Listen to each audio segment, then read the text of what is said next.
It's been 5 days since Metroid Dread was revealed at Nintendo's E3, and I still don't know what to say. I am completely overwhelmed, as evident by my reaction Metroid here. Dread. Oh my god! No! As No! you can tell, No! I completely No! lost it This is real. when that was announced. Some of you may know, and quite a few of you might not know, that Metroid Dread was a game that was announced a long time ago for the Nintendo DS back in 2005, to be exact. And it seemed to be either cancelled or put in development hell, and the idea kept coming up in interviews over the years, but the final game never solidified and we never got to actually see the game. And so it was always this thing of myth and legend. And when I started YouTube in 2013, it was also around the time that I started becoming a Metroid fan and started branching out and looking into other Nintendo franchises. And at that time, we hadn't gotten a Metroid game since 2010. And so speculation and hype was really high around what the next game could be. The two games that always came up in conversation, Metroid Prime 4 and Metroid Dread. It seemed like it was always going to be one, or maybe we'd get two of them, but people were generally on the side that you'd either get Metroid Prime 4 or you'd either get Metroid Dread since 2018. But my original channel that I've had since 2013, Metroid Dread was the thing I was talking about for years. It was always a thing of speculation, and I was never fully certain we would ever see it. I believed, but I was never completely certain. And so to actually have Metroid 5 as a real legitimate product that is coming out in 3.5 months from now, I don't even really know how to handle it. It's really weird to me because both Metroid Prime 4 and Metroid Dread are now real. They're real games that are coming out. And I don't know, it's so strange to me that I've been spending so long, the last 8 years on YouTube, speculating about would we ever see these games. And now that they're on the verge of coming out, it's like I'm speechless. I really am. Because that was integral to what I was doing on YouTube. My favorite thing to do was talk about Metroid, because that was my main video game franchise that I was interested in. And those, as I keep saying, were the two that always came up. And now that they're real and they're coming out, in the case of Metroid Dread, yeah, we'll be able to talk about it for another few months, but then it's going to come out and we won't be talking about it as much anymore after that point. And it's just so weird to think about, really. It has been a really long journey to this point. Most fans have been waiting since that original announcement in 2005. And ever since I first discovered it, I always fell in love with the title Metroid Dread. I always thought it was a perfect title for a Metroid game.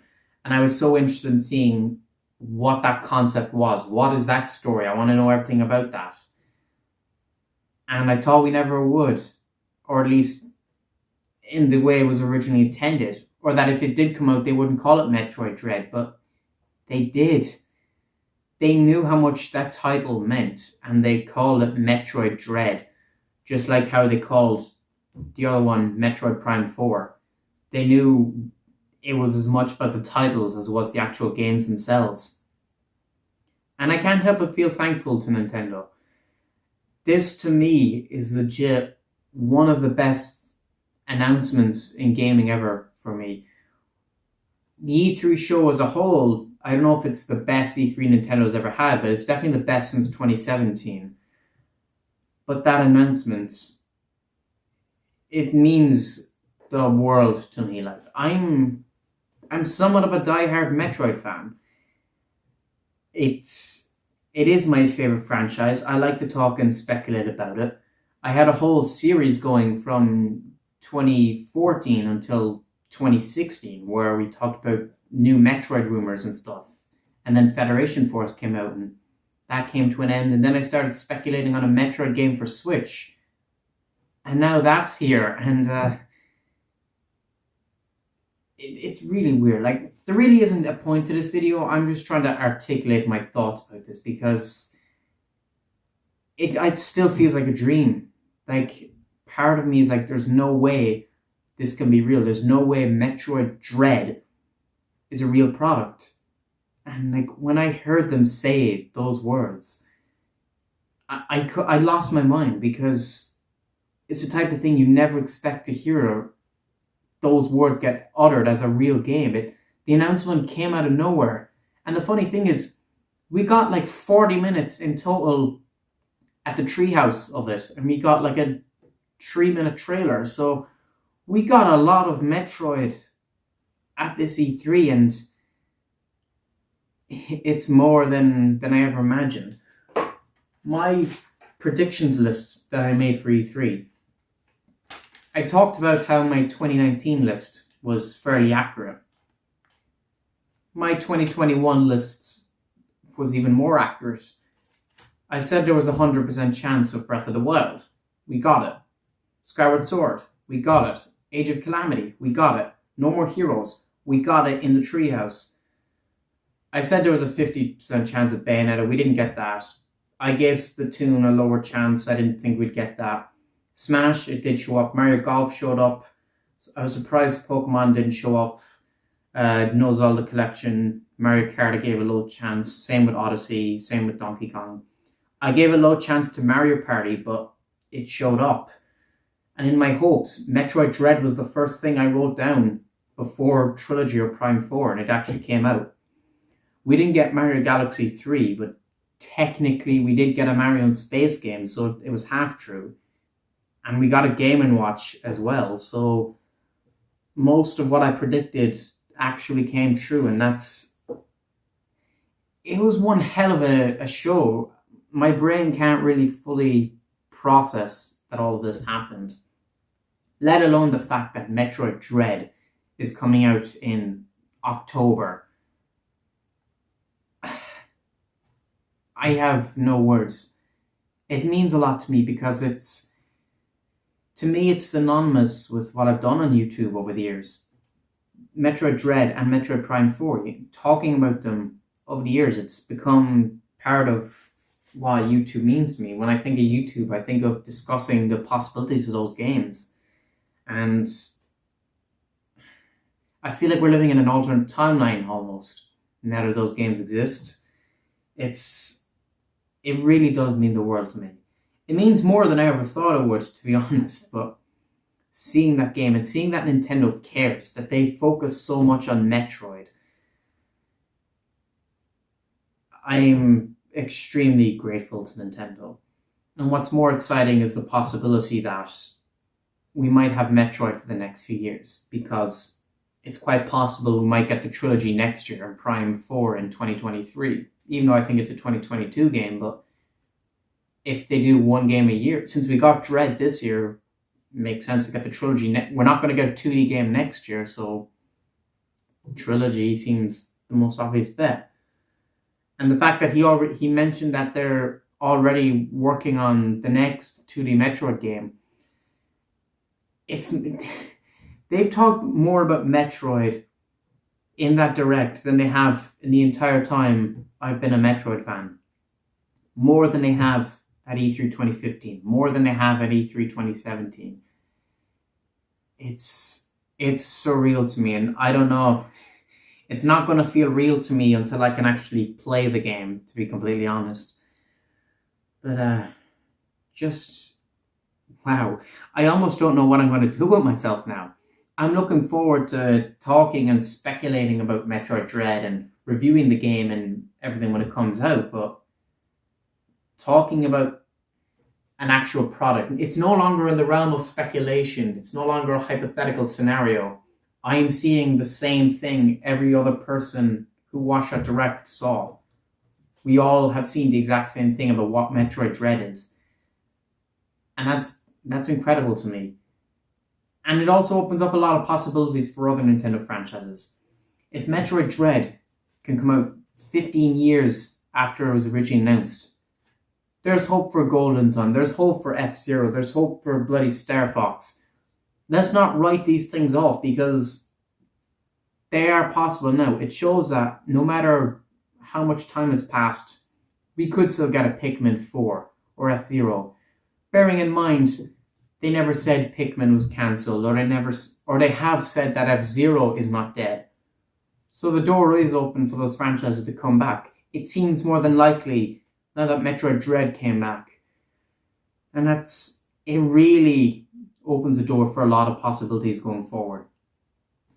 I know I've said before that if Metroid Dread was a real game and if it was developed by Mercury Steam, I'd boycott it because I absolutely despised Samus Returns. And, I could tell immediately it was done by Mercury Steam because the sound effects were similar. You had the melee counter.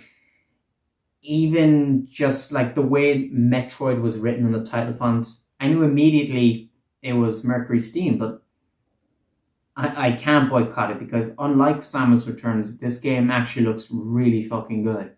It looks really good, and it looks like they've improved a lot of the problems I had with Samus Returns, so I guess I have to give them a pass on this. It looks like Mercury have learned from the mistakes with Samus Returns. And so everything is coming together. What more can I say about it? I'm overwhelmed beyond all belief. More so than when Metroid Prime 4 was announced. Mostly because that was just the number 4, and rather than seeing that live, I saw it after it was announced. I'd seen the Samus Returns trailer first and then looked up Metroid Prime 4 to see if it was announced. So I didn't get that in the moment shock of seeing it. Whereas with Metroid 5, I did. And so I guess this ultimately ends up as being the most heavy-hitting video game announcement ever to me. And also, they used both titles, Metroid 5, Metroid Dread. I thought they'd only use Metroid Dread, but they're using Metroid 5 as well. They know how much this means, and oh my god, I'm speechless. I really am. I don't really have anything more to add other than that. I just wanted to ramble on incoherently in this video because this really does mean a lot to me as a Metroid fan. Not just because we're getting a game that was something out of myth, but the fact that it opens door for what's to come. It's something that I've been talking about on YouTube for years that's actually real now, and in a way it kind of marks the end of a certain point for me for YouTube. And so this entire situation is just surreal. I can't get over it. I really can't. All I can say really is thank you. I never thought I'd feel this indebted to Nintendo, but seriously, I am extremely grateful for this game, for the fact that it looks like a legitimately good Metroid game, for the fact that it's the game that we've wanted for so long, and it's the first HD Metroid. It's coming out before Prime 4. What more can be said, really? Things off here. Expect more Metroid Dread videos to come in the future. Obviously, we're going to talk a lot more about this. I would do a trailer breakdown, but there's not much to talk about other than one thing in particular that I do really want to focus on. So do expect a swarm of Metroid videos, and maybe I'll do stuff in Breath of the Wild as well. We'll see. But yeah, that is just, I had to get all this off my chest because it really is extremely overwhelming to me. My brain can't process the fact that Shinya Takahashi and Doug Bowser said the words Metroid Dread. And we got that full development history video as well. We got the whole thing. It's everything we've ever wanted.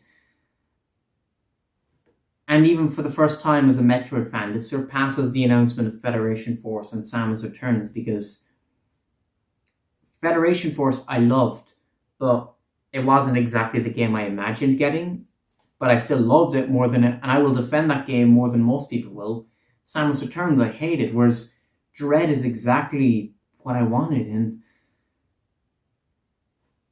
yeah, that's all I can really say about it. But yeah, let me know your thoughts and opinions, I guess. What did you think of the announcement of Metroid Dread?